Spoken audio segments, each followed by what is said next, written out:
कभी ऐसा योग लगे आपके जीवन में कि आप जिस व्यापार को आपने करा उस व्यापार में आपको फल नहीं मिला, फिर आपने व्यापार चेंज करा, फिर बदल कर देखा, फिर उस व्यापार को कर देखा, उसमें फल नहीं मिला,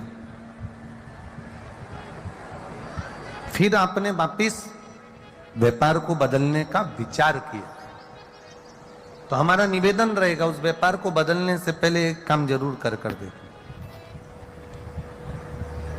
3 स्थान पर बेलपत्र को चढ़ा कर देखिएगा।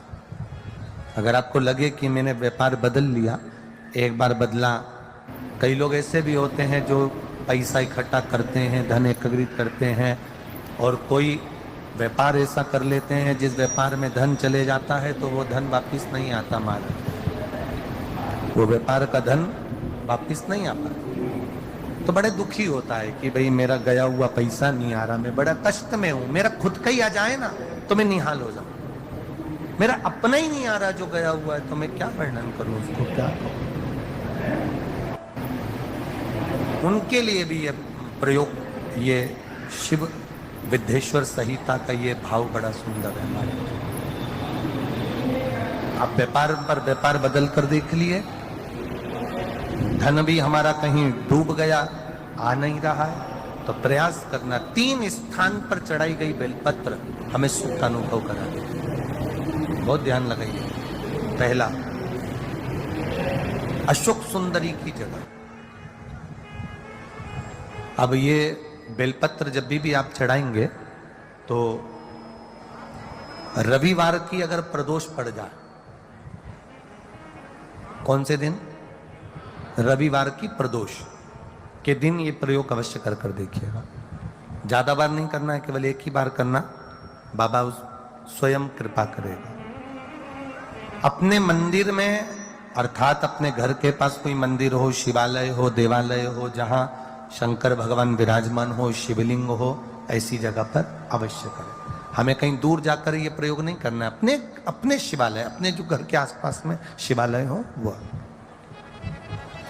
एक बेलपत्र अशोक सुंदरी वाली जगह।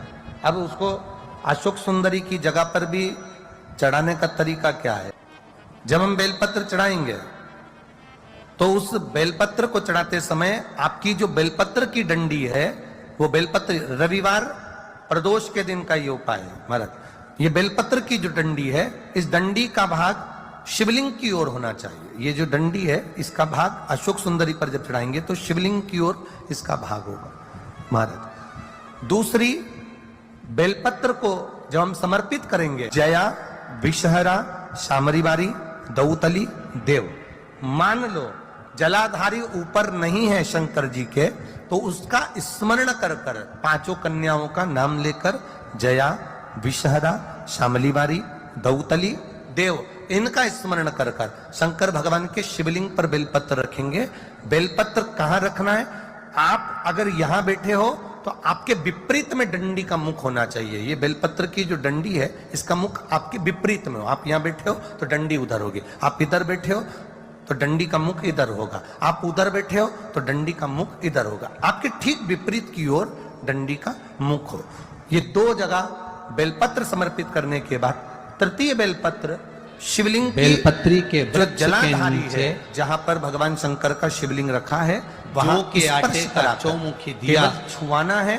स्पर्श कराकर बेलपत्री के पेड़ के नीचे ही कोई कंकर हो, कोई शंकर हो, या कोई मिट्टी का ढेला हो, नी हो, तो वहीं मिट्टी को थोड़ी सी ऊंची कर एक बेलपत्र बैठकर इस बेलपत्री की डंडी जड़ की ओर, मतलब जो वृक्ष होता है उस ओर इस डंडी का मुख होना चाहिए।